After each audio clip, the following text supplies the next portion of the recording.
Hi, నేను మీ ఉమా. మరొక కొత్త వీడియోతో మీ ముందుకైతే వచ్చేసాను. ఈరోజు సండే కదా, సండే స్పెషల్ ఈరోజు మా ఇంట్లో చేపల కూర. మా ఆయన అయితే మార్నింగ్ అడిగారు ఏం తీసుకురామంటావు అని. నేనైతే మటన్లో ఏదో ఒక రకం తీసుకురా అని చెప్పాను. కానీ క్వశ్చన్ నాకే వేస్తారు, ఆన్సర్ కూడా ఆయనే చెప్తారు. మటన్ తీసుకురామంటే ఆయన ఫిష్ తీసుకొచ్చి నాకు టాస్క్ అనమాట. సముద్రం చేపలు తీసుకొచ్చారు. యాక్చువల్లీ సముద్రం చేపలు నేను తిన్ను. ఆయన కూడా మా ఆయన తీసుకొచ్చి వండమని చెప్పాక తప్పదు కదా, ఆయన ఆర్డర్ మనం చేయాలి.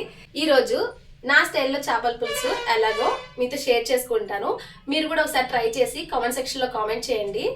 వీడియోలోకి అయితే వెళ్ళిపోదాం, వచ్చేయండి. ముందుగా అయితే మనం స్పూన్ ధనియాలు, ఒక అర స్పూన్ జీలకర్ర, చిన్న ఎండు కొబ్బరి తీసుకొని 3 కలిపి ఫ్రై చేసుకోవాలి. ఫ్రై అయిన తర్వాత దీన్ని మిక్సీ పట్టుకొని పౌడర్లా చేసుకొని పక్కన పెట్టుకోవాలి. చేపలు అయితే ముందుగానే కడిగి పక్కన పెట్టుకోవాలి. ఇప్పుడు ఒక కడాయి తీసుకొని కడాయి వేడెక్కిన తర్వాత అందులో ఆయిల్ అయితే తీసుకోవాలి. చేపల కూర నీసి కూరలకి ఆయిల్ ఎక్కువ పడుతుంది కదా, ఇక్కడ నేను 3 గరిటెలు అయితే ఆయిల్ వేసుకున్నాను. ఆయిల్ హీట్ ఎక్కిన తర్వాత అల్లం, వెల్లుల్లి, ఉల్లిపాయలు, టమాటాలు 4 కలిపి మిక్సీ పట్టుకున్నాను. ఆ పేస్ట్ని ఆయిల్ వేడెక్కిన తర్వాత వేసుకొని బాగా ఫ్రై చేసుకోవాలి. ఇది ఒక 2 నిమిషాలు ఫ్రై అయిన తర్వాత కారానికి సరిపడా పచ్చిమిర్చి అయితే వేసుకొని ఫ్రై చేసుకోవాలి. అలాగే కొంచెం కరివేపాకు కూడా వేసుకొని బాగా ఫ్రై చేసుకోవాలి.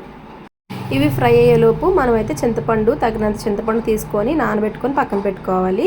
ఇవి తొందరగా వేగాలంటే కొంచెం ఉప్పు అయితే ముందుగానే వేసేసుకోవాలి. నేను కొంచెం లైట్గా వేస్తున్నాను ఉప్పు, ఫ్రై అవ్వడం కోసమని. మొత్తం ఉప్పు అయితే వేసేయలేదు. అలాగే మసాలా పొడి, కారం కూడా వేసుకొని సిమ్లో పెట్టుకొని ఫ్రై చేసుకోవాలి.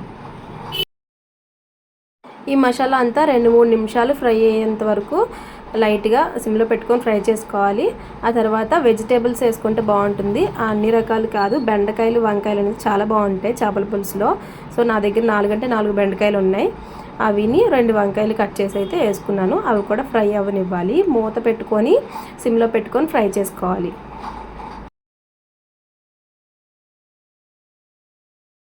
మరొక 2 నిమిషాల తర్వాత మూత ఓపెన్ చేసి ఒకసారి బాగా కలుపుకొని ముందుగా కడిగి పెట్టుకున్న చేప ముక్కలు ఏవైతే ఉన్నాయో అవి మొత్తం వేసుకొని గరిటెతో అయితే కలిపేయొద్దు. గరిటె పెట్టి బాగా కలిపేస్తే ముక్కలు అనేవి బాగా పీస్ లాగా అయిపోతాయి. సో మనం ఎప్పుడు కూడా చేపల కూర వండినప్పుడు గరిటె పెట్టి తిప్పకూడదు అస్సలు.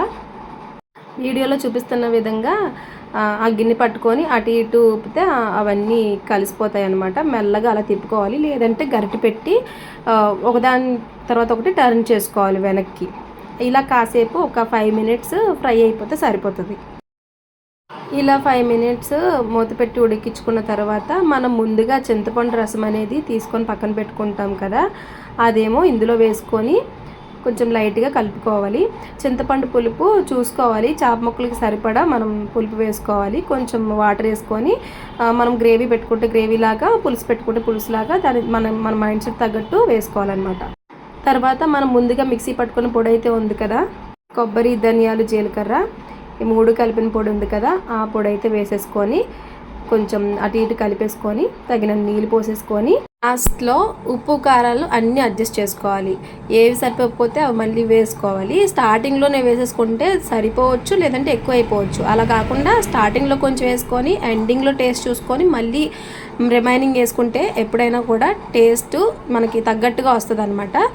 అలాగా ఏమైనా సరిపోకపోతే వేసుకొని మూత పెట్టుకొని ఒక 15 మినిట్స్ ఏమో హై ఫ్లేమ్లో, 5 మినిట్స్ లో ఫ్లేమ్లో ఉడికించుకుంటే చేపల పులుసు అయితే సూపర్ అంటే సూపర్గా రెడీ అయిపోతుంది.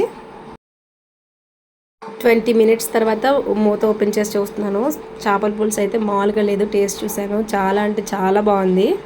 ఎండింగ్లో కొత్తిమీర అయితే మర్చిపోవద్దు, టేస్ట్ అదిరిపోద్ది అనమాట. వీడియో నచ్చితే లైక్ చేయండి, సబ్స్క్రైబ్ చేయండి. ఉమా వంటిల్లు.